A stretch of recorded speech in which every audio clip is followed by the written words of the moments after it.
Hello दोस्तों, astro stock prediction में आपका स्वागत है। नक्षत्र ज्योतिष, कृष्णमूर्ति ज्योतिष, अष्टक वर्ग, न्यूमरोलॉजी, इन सभी शास्त्रों का यूज़ करके आने वाले दिन का मैं प्रेडिक्शन बोलता हूं। आने वाला दिन 31 अक्टूबर यानी 31 अक्टूबर 2024 यानी गुरुवार, हफ्ते का आखिरी दिन, आखिरी ट्रेडिंग दिन। क्योंकि शुक्रवार के दिन वैसे देखा जाएगा तो छुट्टी है मार्केट को, शुक्रवार, शनिवार, रविवार, फ्राइडे, सैटरडे, संडे, और हम लोग ओपन हो जाएंगे मंडे के दिन। बट शुक्रवार के दिन शाम को 6 बजे एक स्पेशल सेशन है 1-1.5 घंटे का। ये तो हर साल होता है लक्ष्मी पूजन के दिन, ये आपको मालूम है, मुहूर्त सेशन होता है। लेकिन पूरी तरह मार्केट जो है वो कल आखिरी दिन है दिवाली के पूर्व, ये आपको ध्यान में रखना है दोस्तों। क्या हो सकता है as per financial astrology, technical data, ये जानने की कोशिश करेंगे। शुरू करने से पहले गणेश वंदना। ओम श्री गणेशाय नमः। चैनल के डिस्क्रिप्शन बॉक्स में बिलो द टाइटल डिस्क्लेमर रखा है, इसको कृपया पढ़ी जानिए। एज पर डिस्क्लेमर, ये एजुकेशनल प्रोग्राम है। इसके तहत जो भी मैं बोल रहा हूँ ये मेरी पर्सनल राय है, मेरी खुद की राय है। आपके प्रॉफिट या लॉस, लाभ या हानि के लिए मैं और मेरा चैनल जिम्मेदार नहीं रहेंगे, रिस्पॉन्सिबल नहीं रहेंगे, ये प्लीज़ नोट करके रखिए। मेरा एस्ट्रो स्टॉक प्रेडिक्शन चैनल केवल और केवल सिर्फ और सिर्फ यूट्यूब पे ही अवेलेबल है, बाकी कहीं भी नहीं, ये भी नोट करके रखिए। चलिए दोस्तों शुरू करेंगे। दोस्तों, आज सुबह प्री मार्केट रिपोर्ट में मैंने 2-4 चीज़ें बोली थी, सुबह 7 बजे के कार्यक्रम, जो लोग देखते हैं उनके लिए, और जिन लोगों ने देखा नहीं वो फिर से वो वीडियो देख सकते हैं। उसमें जो 2-3 चीज़ें मैंने बोली थी, उसमें पहला चीज़ था कि बैंक निफ्टी ओवरबॉट लग रहा है, पुट कॉल रेशो ज़्यादा है। बैंक निफ्टी में बड़ी प्रॉफिट बुकिंग हो सकती है, यह मैंने सुबह प्री मार्केट रिपोर्ट में बोला था, पहला पॉइंट। उसका रिजल्ट आपने देखा, बैंक निफ्टी में बड़ी प्रॉफिट बुकिंग हो गई आज, लगभग 500 पॉइंट यानी 500 पॉइंट माइनस में क्लोज हो गया बैंक निफ्टी। दूसरा पॉइंट, मैंने आपको बोला कि बीते हुए कल यानी कल के दिन, सोमवार के दिन, मंगलवार के दिन सॉरी, मार्केट बढ़ रहा था, मार्केट तेज़ी में था, लेकिन इंडिया विक्स भी बढ़ रहा था और ये कुछ खराब लग रहा था मुझे। मैंने आपको क्या बोला सुबह प्री मार्केट में, जब भी मार्केट बढ़ता है ना तब इंडिया विक्स नीचे जाना चाहिए, यानी घबराहट का इंडेक्स होता है, वोलाटिलिटी इंडेक्स होता है। और कल क्या हो गया, बीते हुए कल मार्केट तेज़ी से ऊपर जा रहा था लेकिन इंडिया विक्स भी बढ़ रहा था कल के सत्र में, और ये चीज़ मुझे परेशान कर रही थी कि कुछ तो गड़बड़ है। और मैंने ये चीज़ भी आज सुबह प्री मार्केट रिपोर्ट में आपसे डिस्कस की कि इंडिया विक्स का बढ़ना ये खतरे की निशानी है। मार्केट में जो भी तेज़ी आ रही है वो टेम्पररी तेज़ी है, कभी भी बड़ी गिरावट हो सकती है। ओके, और आप देख सकते हो मार्केट में आज गिरावट अच्छी खासी आ गई। हालांकि निफ्टी ठीक था लेकिन बैंक निफ्टी में ज़्यादा गिरावट आ गई, क्योंकि बैंक निफ्टी पिछले कई दिनों से लगातार बढ़ रहा था, इसलिए उसमें प्रॉफिट बुकिंग आ गई। तीसरी चीज़ आपको बोली थी क्रूड ऑयल के बारे में। मैंने आपको बोला था कि क्रूड ऑयल $71 के आसपास ओवरसोल्ड है, अभी वो बढ़ सकता है, लेकिन ऊपर सेल ऑन राइज का मार्केट रहेगा, ऊपर जाने के बाद फिर सेलिंग आएगी। क्या हो गया, आप देख सकते हो सुबह से क्रूड ऑयल प्लस में ही है, और सुबह से आप देख सकते हो लगभग 1-1.5% बढ़ा था क्रूड ऑयल। ये तीनों चीज़ें आप चेक कर चुके हैं आज के सत्र में, इसलिए मैं हमेशा बोलता हूँ सुबह का प्री मार्केट रिपोर्ट 7 बजे का बहुत इंपॉर्टेंट होता है। प्लस उसमें ये भी बोला था मैंने कि रिलायंस इंडस्ट्रीज़ का स्टॉक आज तेज़ी करेगा, और आप देख सकते हो कि निफ्टी लगभग 126 यानी 126 पॉइंट माइनस में क्लोज हो गया है। इसके बावजूद भी रिलायंस प्लस में क्लोज हो गया है 4-5 पॉइंट, और ये ताकत दिखाता है रिलायंस इंडस्ट्रीज़ का। अगर रिलायंस इंडस्ट्रीज़ आज गिरता था ज़्यादा तो मार्केट और ज़्यादा गिरता था दोस्तों। हालांकि कल एफआई ने बहुत कम सेल किया और डीआई ने भी बहुत कम बाइंग की। आज के सत्र में शाम 6-7 बजे आएंगे आंकड़े, मुझे लगता है फिर से सेलिंग चालू कर दी है, ऐसा लग रहा है दोस्तों।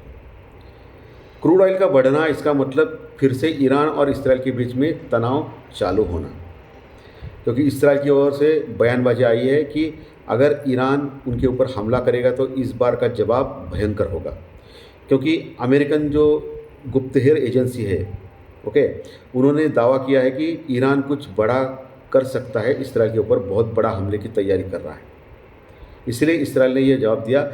उसके चलते हुए आज क्रूड ऑयल में तेजी आ गई दोस्तों, ये आप ध्यान में रखिए। जब तक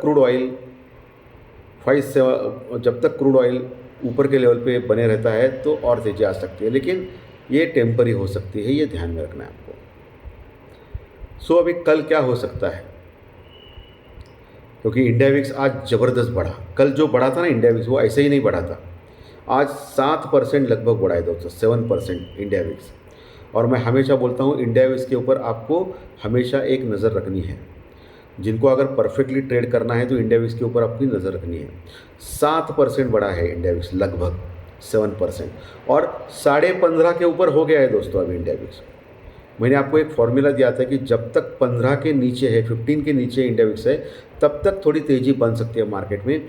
अगर 15 के ऊपर अगर जाता है इंडिया विक्स तो मामला गड़बड़ है, तो मार्केट में तेज़ गिरावट हो सकती है। और आज 15.5 के ऊपर गया है इंडिया विक्स, और ये निशानी है कि मार्केट में अभी आने वाले दिनों में यानी अगले हफ्ते वोलाटाइल मूवमेंट हो सकते हैं। अगला हफ्ता इंपॉर्टेंट है, ये मैंने ऑलरेडी बोला है आपको, पिछले 2 दिन से बोल रहा हूँ। अगले हफ्ते में बहुत सारे इवेंट्स हैं। उसके पहले आज का जो इवेंट है बहुत ही बड़ा इवेंट है अमेरिका में। अमेरिकन मार्केट में उनके जीडीपी के डाटाज आने वाले हैं, यानी इकोनॉमिकल ग्रोथ के डाटाज आने वाले हैं। और उसके ऊपर अगले हफ्ते फेड डिसीजन देगा रेट ऑफ इंटरेस्ट के बारे में। सो ये economical data, jobless claim data, personal consumption data, ये सभी इम्पॉर्टेंट है इसी हफ्ते अमेरिका में, आज और कल में। ये बहुत बड़े डाटा आने वाले हैं, आज कल परसों, ये 3 दिनों में। तो इसके ऊपर अगले हफ्ते 8 नवंबर को, यानी 8 नवंबर को फेड रेट ऑफ इंटरेस्ट के बारे में डिसीजन डिक्लेयर करेगा। माना यह जा रहा है कि इस बार रेट ऑफ इंटरेस्ट घटाएगा नहीं, क्योंकि अब उसने पिछली बार ½ % घटा था, 0.50% घटाया था। इस बार वो घटाएगा नहीं, देखना होगा क्या होता है। प्लस अगले हफ्ते 5 तारीख को प्रेसिडेंशियल इलेक्शंस होंगे अमेरिका में, ओके, यानी राष्ट्रपति के लिए चुनाव होंगे। ये भी बहुत मेजर इवेंट है। प्लस हमारे यहाँ भी बहुत बड़े बड़े इवेंट्स फोल्ड है नवंबर में। 20 तारीख को महाराष्ट्र में विधानसभा के इलेक्शंस भी हो रहे हैं। और महाराष्ट्र जो है वो बड़ा स्टेट है दोस्तों, जहाँ से खासदार और आमदार जो है वो ज़्यादा आते हैं। सो बहुत ही इम्पॉर्टेंट स्टेट है महाराष्ट्र भी। सो बहुत सारे इवेंट्स अभी पैक्ड है नवंबर में, ओके। सो मार्केट वोलेटाइल तो रहेगा ही, और ये ईयर एंड तक क्या होगा देखना पड़ेगा दोस्तों। बहुत ही इंपॉर्टेंट इवेंट्स मैंने ऐसे ही बोल दिया आपको जो मुझे पता था, ओके। सभी फ्रंट्स के ऊपर आपको बहुत ही केयरफुल रहना है, सावधान रहना है, क्योंकि इंडिया विक्स का अचानक बढ़ना ये थोड़ा डेंजरस ये है दोस्तों, ओके। इंडिया विक्स अगर घट गया 15 के नीचे कल तो अच्छी बात है, लेकिन कल एक आखिरी उम्मीद है, आखिरी दिन है एक हफ्ते का पूरा क्लोजिंग की, ये ध्यान में रखना है आपको, ठीक है। आज निफ्टी लगभग 24,340 यानी 24,340 के पास क्लोज हो गया, 126 पॉइंट यानी 126 पॉइंट माइनस में। और वही बैंक निफ्टी लगभग 500 पॉइंट यानी 500 पॉइंट माइनस में क्लोज हो गया, 51,800 के निकट, 51,800 के पास। अभी इंपॉर्टेंट लेवल सपोर्ट रेजिस्टेंस कौन से है जो एक मोटा मोटी मैं बोल रहा हूँ। वैसे मैं प्री मार्केट रिपोर्ट में 7 बजे हर ट्रेडिंग के दिन लगभग मैं बोलता ही रहता हूँ आपको कि स्टॉक्स के बारे में और इम्पोर्टेंट लेवल्स के बारे में, जो बहुत ही इंपॉर्टेंट कार्यक्रम होता है, जो आपको परफेक्टली लगभग 90% दिशा दिखाता है ट्रेडिंग के लिए, ओके। सो मोटा मोटी कौन से लेवल इंपॉर्टेंट है। मोटा मोटी अभी जो क्लोजिंग हो गया है 24,340, ये एक इम्पॉर्टेंट सपोर्ट के तौर पे आप ले सकते हो, क्योंकि 24,350 24,350 का लेवल एक इम्पॉर्टेंट सपोर्ट है, ऐसे मैंने बोला था। वही कहीं निफ्टी क्लोज हो गया है।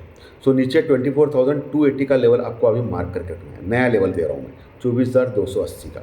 उसके नीचे अगर टिक गया तो फिर 24,200 220 यहाँ तक आने का दमखम रखता है निफ्टी, 24,200 उसके नीचे पिछले 2 दिन का जो लो है, 2-3 दिनों का 24,150 24,150 लेवल, ये मार्क करके रखना है।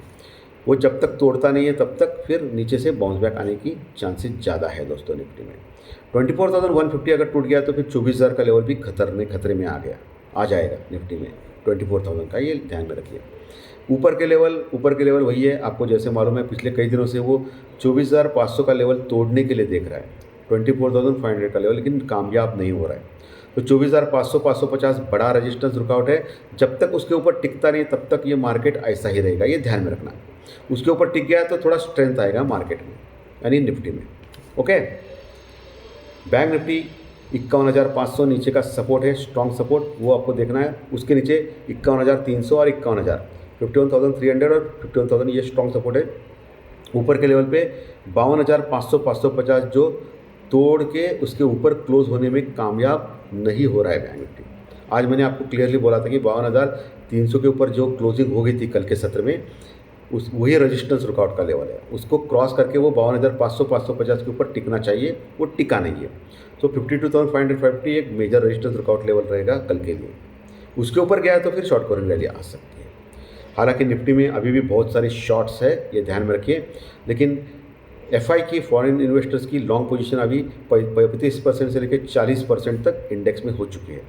आज क्या होगा देखना पड़ेगा, आज कितना माइनस होगा वो देखना पड़ेगा। लेकिन 35 to 40% लॉन्ग पोजीशन है इंडेक्स में यानी निफ्टी बैंक निफ्टी में, और लगभग 60 से 65% यानी 60 to 65% शॉर्ट पोजीशन है इंडेक्स में फॉरेन इन्वेस्टर्स की। ओके, ये आपको ध्यान में रखना है।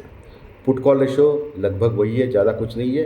बैंक निफ्टी का हालांकि कम हो गया है, 1 के नीचे आ गया है, लेकिन निफ्टी का पुट कॉल रेशो 0.80 के आसपास है, यानी 1 के नीचे लगभग दोनों का पुट कॉल रेशो आप मान सकते हो। ठीक ठाक है, पुट कॉल रेशो के फ्रंट में कोई प्रॉब्लम नहीं है। चलिए अभी कल 31 तारीख को क्या हो सकता है एज पर फाइनेंशियल एस्ट्रोलॉजी, ये जानने की कोशिश करेंगे। 31 3 + 1 = 4, यह राहु का अंक है। राहु है भाई, राहु ध्यान में रखिए कल का दिन। और कल है गुरुवार, गुरु और राहु चांडाल योग एज पर न्यूमरोलॉजी। ये ठीक ठाक नहीं लग रहा है मुझे, एज पर न्यूमरोलॉजी मैं बोल रहा हूँ। सुबह 9 बजे एज पर केपी चार्ट वृश्चिक लग्न की कुंडली है, और चंद्रमा दिखेंगे आपको कन्या राशि में यानी बुध के राशि में, और उनका जो नक्षत्र है वो चित्रा नक्षत्र, जो मंगल देव का नक्षत्र है। चंद्रमा मंगल देव के नक्षत्र में है और मंगल देव की पूरी दृष्टि में है, अंशात्मक दृष्टि में है। ये आपको ध्यान में रखना है कल। वैसे राहु की भी पूरी दृष्टि चंद्रमा के ऊपर है। यहाँ चंद्रमा कन्या राशि के आखिरी पड़ाव में है, बाद में वो तुला राशि में जाएंगे, शुक्रदेव की राशि में जाएंगे। उसके बाद गुरु से उनका षडाष्टक योग होगा, शनि से लाभ योग होगा। ये ध्यान में रखना है आपको, ठीक है। ये क्लियर कट आपको मैंने बात बताई है दोस्तों। तुला राशि में जाने के बाद कुंभ राशि में शनिदेव है, सो उनसे नवपंचम योग होगा चंद्रमा का, ये अच्छी बात है। लेकिन अभी तक गए नहीं, वो कल सुबह 9:15 बजे के बाद 10 साढ़े 10 बजे के बाद जाएंगे वो। सो आपको जनरली एक वॉच करना है सुबह 10 से साढ़े 10 बजे का time, okay, astro technical time. वहाँ एक मार्केट वन साइडेड जा सकता है किसी और, तो वो साइड आपको पकड़ना है। सुबह 10 से साढ़े 10 बजे के आसपास आपको ध्यान रखना है कल के सत्र में दोस्तों, ठीक है। सो नक्षत्र सब लॉर्ड यानी उपनक्षमी एज पर केपी चार्ट, उसके योग नक्षत्र लॉर्ड और चंद्रमा के साथ देखने के बाद अष्टक वर्ग के पॉइंट कैलकुलेट करने के बाद मुझे लग रहा है कि कल का दिन मार्केट के लिए mix to positive, mix to तेजी भरा होना चाहिए। लेकिन नीचे के लेवल से मार्केट बाउंस बैक कर सकता है और ऊपर जा सकता है। लेकिन जैसे मैंने बोला कि ज्योतिष शास्त्र प्रेडिक्शन में ये भी ध्यान में रखना है, टेक्निकल लेवल भी ध्यान में रखना है। परफेक्टली ज्योतिष करके आपको नहीं जाना है। टेक्निकल लेवल क्या है कि ऊपर के लेवल से सेल ऑन राइज यानी फिर से नीचे आ सकता है मार्केट कल के सत्र में, ये आपको ध्यान में रखना है कल का। क्योंकि जब तक 24,500 550 के ऊपर नहीं जाता है तब तक मार्केट में ऐसी गिरावट होगी, ये ध्यान में रखना। इंडिया विक्स भी बढ़ा है, इसको भी भूलना नहीं है दोस्तों, ठीक है। ये सबसे इंपॉर्टेंट है, इसलिए मैं हमेशा बोलता हूँ प्रॉपर स्टॉप लॉस या प्रॉपर हेजिंग, कम से कम लॉट में काम करना, अपना कैपिटल का ख्याल रखना, ये सबसे इंपॉर्टेंट चीज़ें होती है ट्रेडिंग में। चलिए अभी चंद्र राशि के अनुसार आपका कल का दिन कैसा जा सकता है इसके बारे में डिस्कस करेंगे। मेष राशि को मिक्स जा सकता है, वृषभ को मिक्स, मिथुन को मिक्स, कर्क को खराब, सिंह को खराब, कन्या को अच्छा, तुला को अच्छा, वृश्चिक को खराब, धनु को खराब, मकर को अच्छा, कुंभ को अच्छा और मीन राशि को खराब जा सकता है। ये मैक्सिमम 80% तक सही मानना है, 100% सही मानने की गलती ना करें, क्योंकि आपकी खुद की जन्म कुंडली भी इंपॉर्टेंट होती है। उसमें महादशा, अंतरदशा, विदशा, ये सबसे इंपॉर्टेंट चीज़ें होती है आपकी कुंडली में दोस्तों। चलिए अभी न्यूमरोलॉजी के ऊपर जाते हैं, यानी अंकशास्त्र, यानी आपकी डेट ऑफ बर्थ, आपकी जन्म तारीख के अनुसार आपका कल का दिन कैसा जा सकता है इसके बारे में डिस्कस करेंगे। सो दोस्तों, जिनकी डेट ऑफ बर्थ यानी जन्म तारीख 1, 10, 19, 28 ये डेट से उनको अच्छा जा सकता है। 2, 11, 20, 29 डेट वालों को खराब जा सकता है। 3, 12, 21, 30 डेट वालों को भी खराब जा सकता है। 4, 13, 22, 31 डेट वालों को अच्छा जा सकता है। 5, 14, 23 डेट वालों को अच्छा जा सकता है। 6, 15, 24 डेट वालों को अच्छा जा सकता है। 7, 16, 25 डेट वालों को मिक्स जा सकता है। 8, 17, 26 डेट वालों को खराब जा सकता है। 9, 18, 27 डेट वालों को भी खराब जा सकता है। चंद्र राशि के रिजल्ट्स और डेट ऑफ बर्थ के रिजल्ट एक साथ लेके दोनों अच्छा तो अच्छा, दोनों खराब है तो खराब, एक अच्छा है खराब हो तो मिक्स जा सकता है। जाने वाला ऐसी कोई भी गारंटी चैनल के ऊपर नहीं मिलती है। आपके परिश्रम के ऊपर, आपके टैलेंट के ऊपर, आपकी मेहनत के ऊपर आपको आगे बढ़ना है और डिसिप्लिन से ट्रेड करना है दोस्तों। धन्यवाद। आज का सेशन अच्छा लगा तो लाइक दबाइए, कमेंट बॉक्स में कमेंट लिखिए और जो नए दर्शक पहली बार चैनल देख रहे हैं वो सब्सक्राइब का बटन ज़रूर दबाएं ताकि आपको आने वाले सभी वीडियो सिर्फ और सिर्फ यूट्यूब के ऊपर, सिर्फ और सिर्फ इसी चैनल के ऊपर देखने ज़रूर मिलेंगे। धन्यवाद। फिर मिलेंगे कल सुबह प्री मार्केट ग्रुप में 7 बजे। Thank you very much.